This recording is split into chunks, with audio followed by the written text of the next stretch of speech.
Alors, on va faire un petit tour d'horizon des différents effets que j'ai placés avec différents plugins.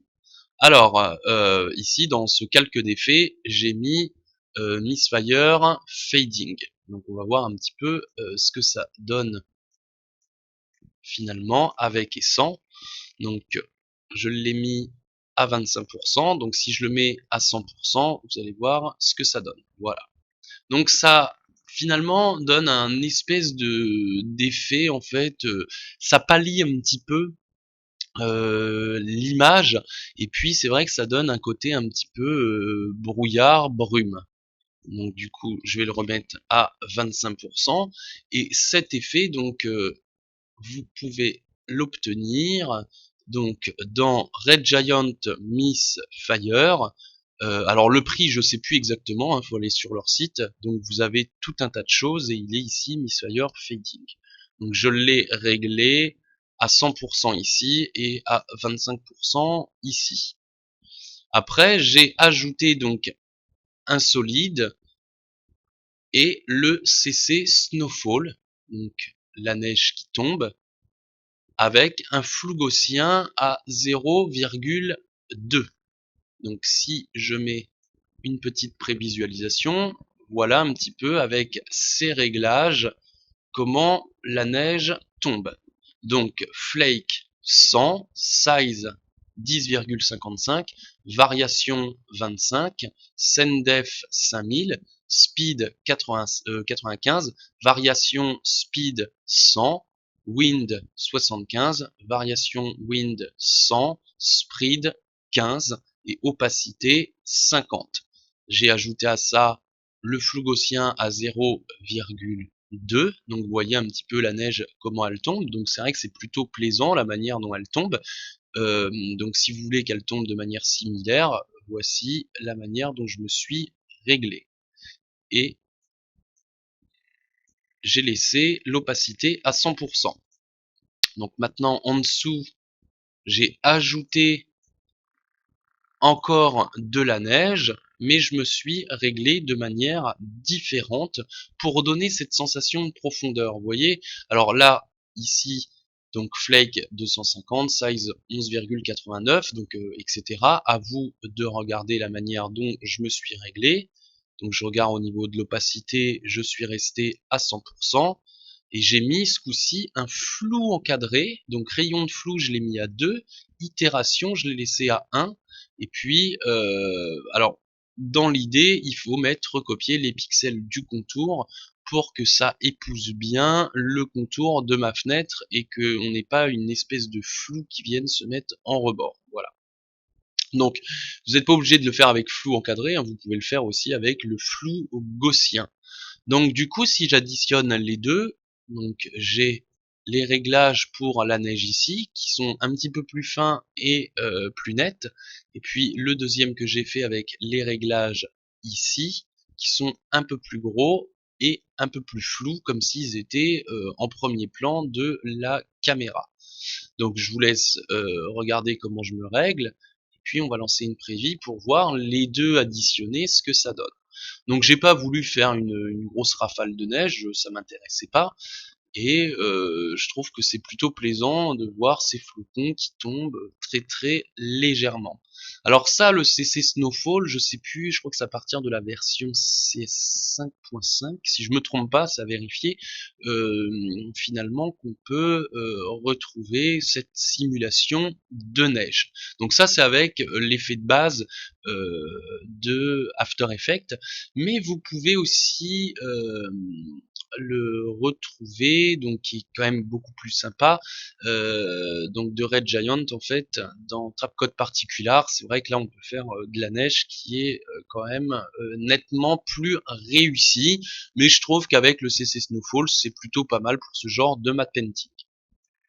Alors après, j'ai fait quoi? Bah du coup, j'ai ajouté un bleu clair uni et je suis venu créer, voilà, un espèce de brouillard. Voilà. Du coup, après, j'ai rajouté un autre calque d'effet. Et là, je suis venu jouer avec différents plugins. Donc, je vais vous montrer ce que ça donne avec et sans. Voilà.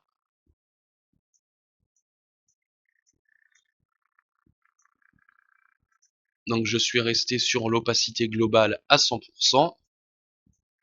Et je suis venu mettre Magic Bullet Look. Donc je vais aller dans Edit. Et je suis venu travailler directement dans des presets. Donc je viens sélectionner des presets. Alors que je peux, en fonction de ce qui est fait, les remodifier. Soit j'active et je désactive, ou soit je sélectionne par exemple ici diffusion, et puis je viens retoucher, voilà, les différentes valeurs. Donc maintenant, je peux très bien repartir de zéro. Donc au lieu, là je suis venu avec des presets, je peux aller dans Tool et je choisis en fait différents éléments, voilà, que je viens par exemple appliquer, donc en faisant un simple glisser-déposer, et je viens retoucher tout simplement les valeurs. Par exemple ça, là, voilà, etc. Et je suis parti de l'original, donc de l'effet choisi dans Magic Bullet, à 50%. Et si je me mets à 100%, si je me mets à 0, voilà, et moi je me suis mis entre les deux à 50%. Donc ça, Magic Bullet Look, en fait, vous le trouvez dans Effets, et vous allez dans Red Giant Color Suite, et puis Magic Bullet Look. Après, je suis venu mettre celui aussi d'en dessous que j'ai additionné, qui est Mojo, donc on va voir avec et sans. Et voilà comment je me suis réglé. Donc ici, je me suis mis à 3 sur Mojo. Mojo teinte, je me suis mis à 68,91. Mojo balance 62,55. Le warm hit 0. Punch hit 46,07. Bleach hit 5,99. Je suis resté ici à 0 à chaque fois. Maintenant, à vous de bidouiller pour voir un petit peu ce que ça donne au niveau des différences. Voilà. Donc je vais remettre comme c'était. Et puis je suis venu ajouter un compresseur, donc une compression des tons clairs HDR. Donc qu'est-ce que c'est? Finalement, ça me permet, voilà, de compresser un petit peu les tons qui sont beaucoup trop clairs. Donc ça, à partir de la version, je crois CS3, CS4, vous l'avez. Donc vous allez dans les effets et vous allez dans utilité et vous le retrouvez ici, compression des tons clairs HDR. Voilà pour ce qui est des effets et des différents plugins que j'ai finalement ajoutés. Donc si je les sélectionne et que je décoche la visibilité, voilà ce que ça donne, et voilà ce que ça donne avec et sans. Voilà, donc j'espère que ce tuto gratuit vous a plu. N'hésitez pas à revenir vers moi en fait si vous avez des questions, donc soit directement en passant par la plateforme tuto.com, soit sur mon site, mon mail ou mon Facebook, et je me ferai un plaisir de répondre aux différentes questions que vous posez. N'hésitez pas à me laisser une note et puis un commentaire pour me dire vos impressions, et je vous dis à une prochaine pour un nouveau tuto.